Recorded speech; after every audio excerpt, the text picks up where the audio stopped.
I've said this before and I'll say this again. This is the golden era of Philadelphia Eagles football.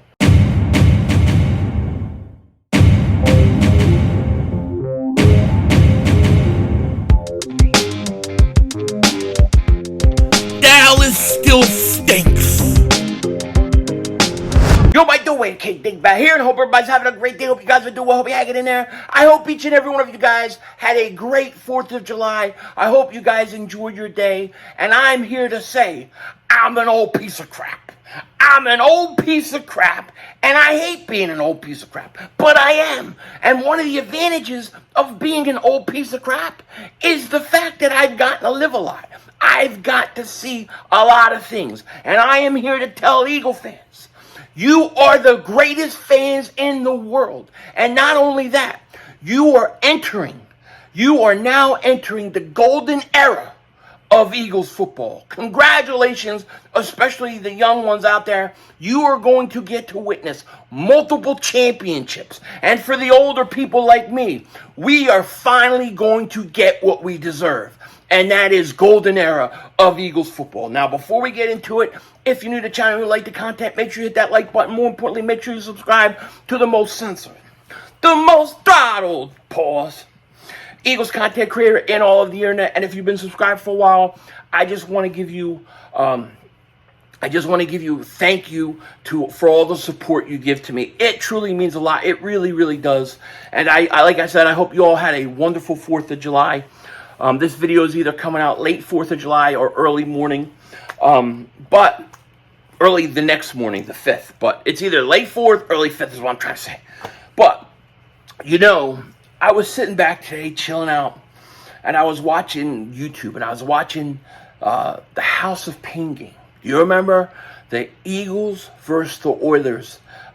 They brought the house, we brought the pain, and it just had the flood of memories just come rushing in, you know. And then you take the fact that July 8th is the Eagles' birthday. That's when they were established.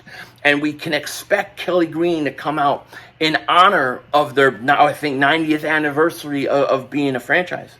And just started bringing back a flood of memories. And I started thinking, you know, if you're an older person like me, right? And I'm 48 years old, right? Am I 48?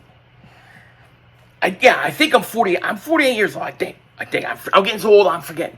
But 48 years old, I watched a lot of Eagles football. You know, I was born into Eagles football.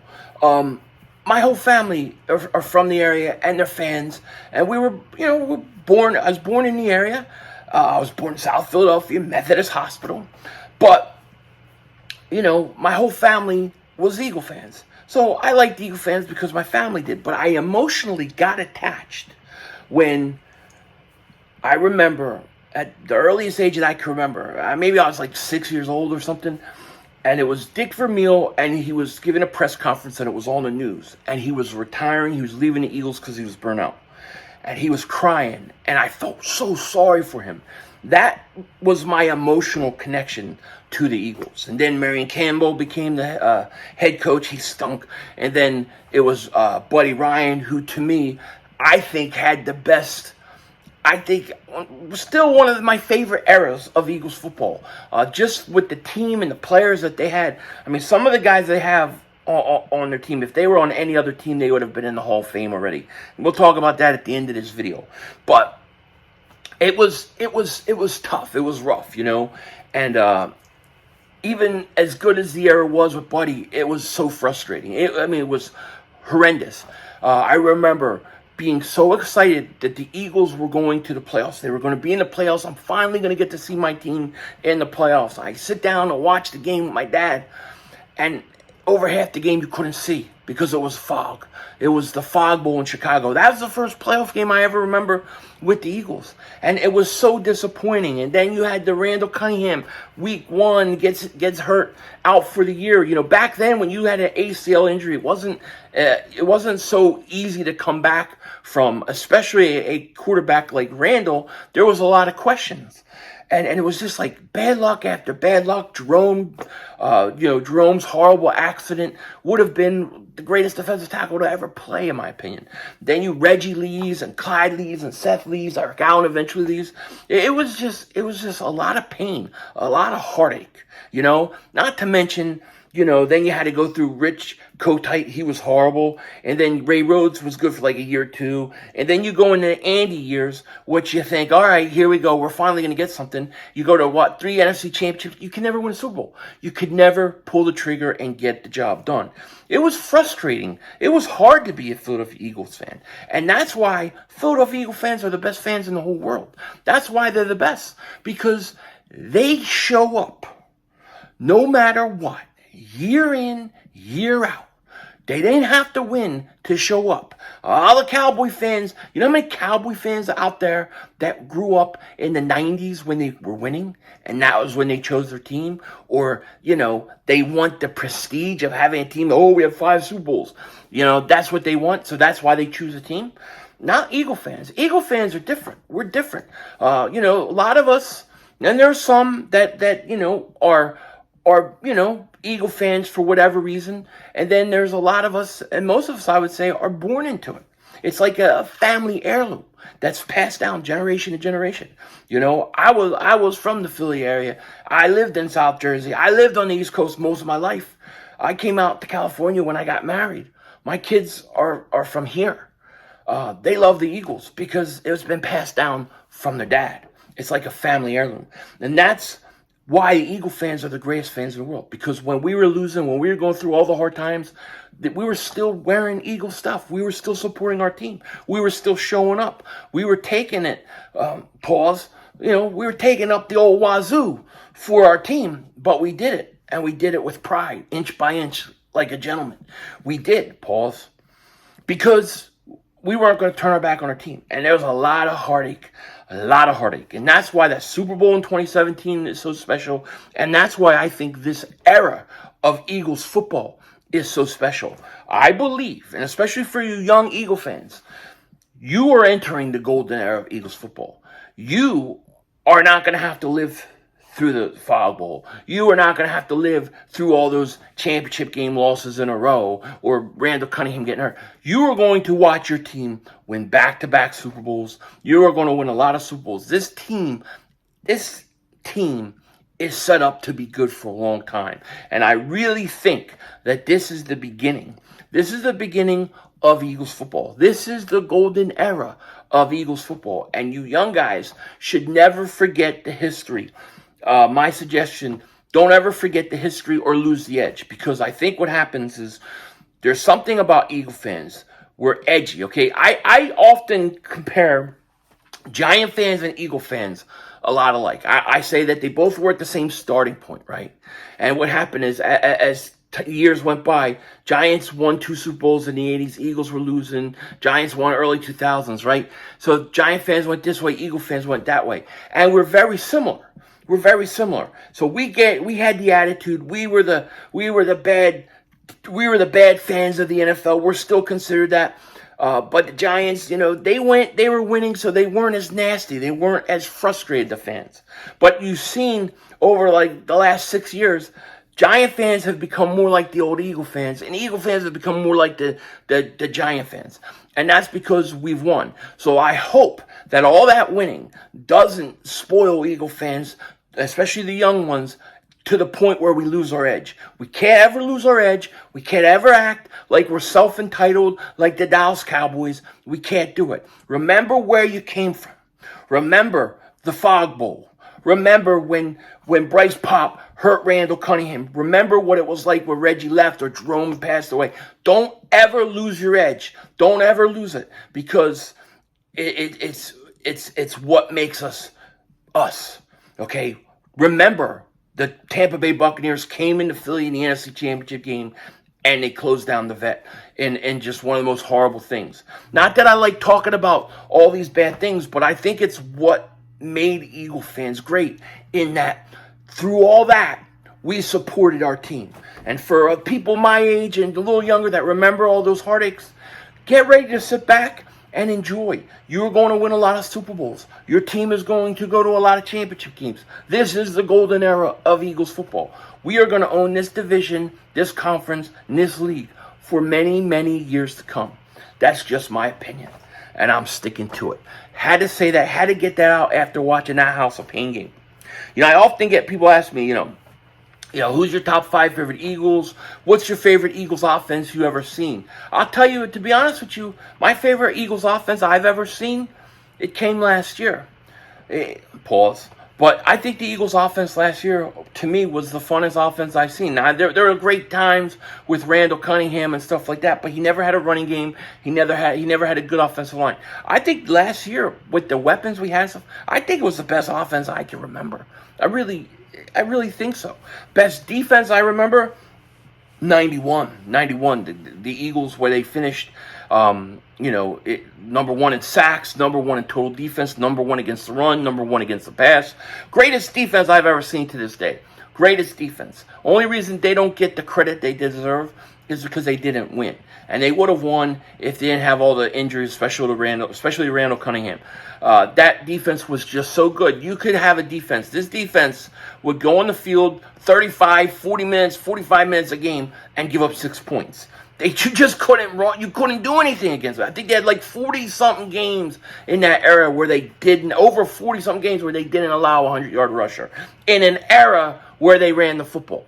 Okay? So, that was the best defense I ever seen. And then people often ask me, who are the most underrated Philadelphia Eagles? So I was thinking about that.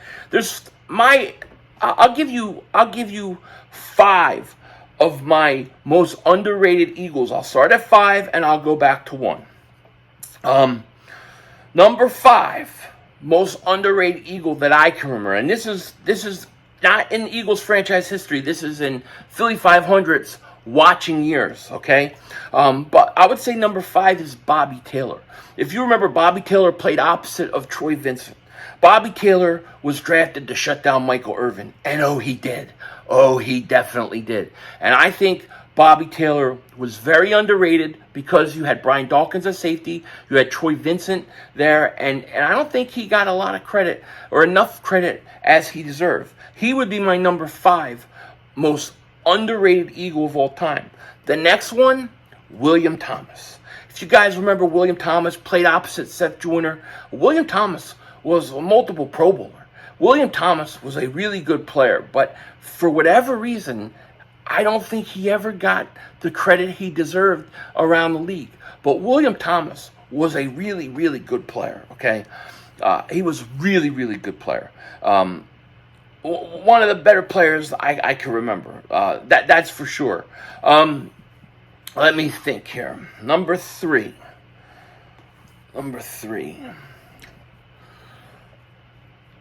All right, well, I'll say this. Number 3, I'm going to put Eric Allen in there. Now, you're saying Eric Allen is not underrated. He gets a lot of credit, especially from Eagle fans. But that's just it. He gets the credit from the Eagle fans. But the NFL should be giving him a lot more credit. The guy is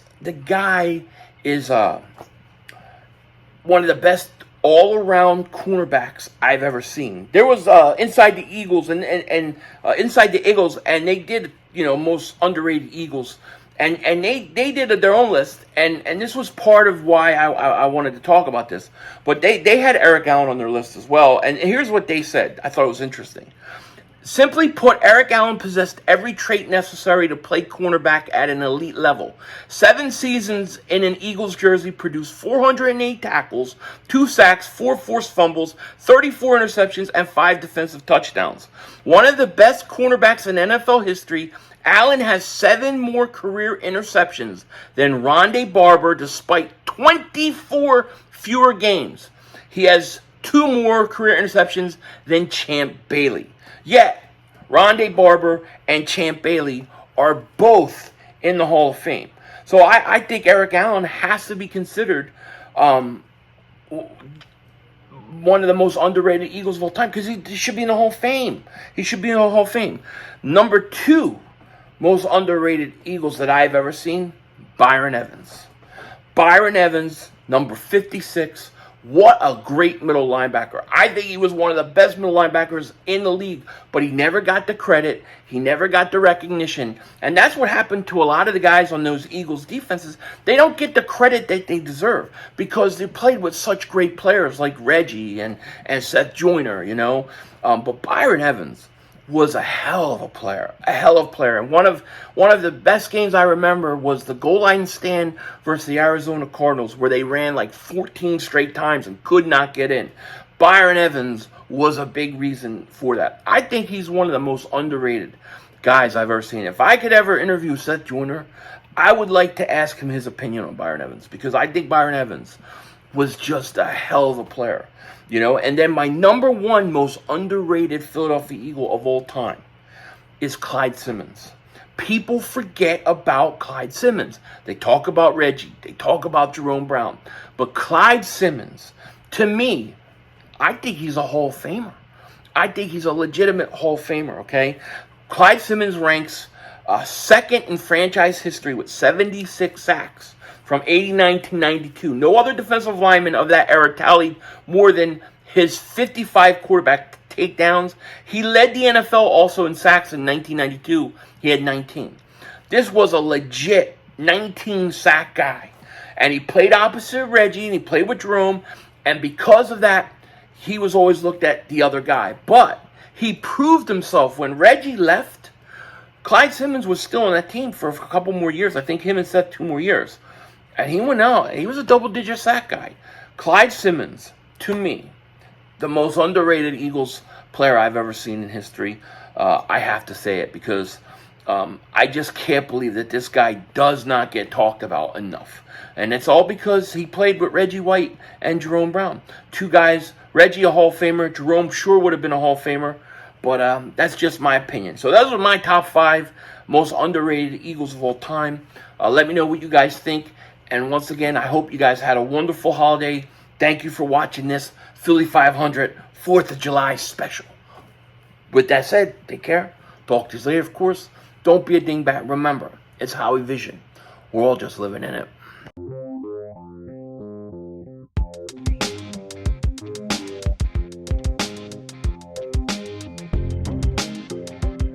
Now, if you were talking about today's Eagles, like what players today in the Eagles that are underrated, I would say the offensive line as a whole. I think the Eagles have one of the greatest offensive lines we've seen in years, and they do not get the credit that they deserve. They've already won a Super Bowl in 2017. Yeah, it's a little different here and there, but a lot of the guys are mainstays.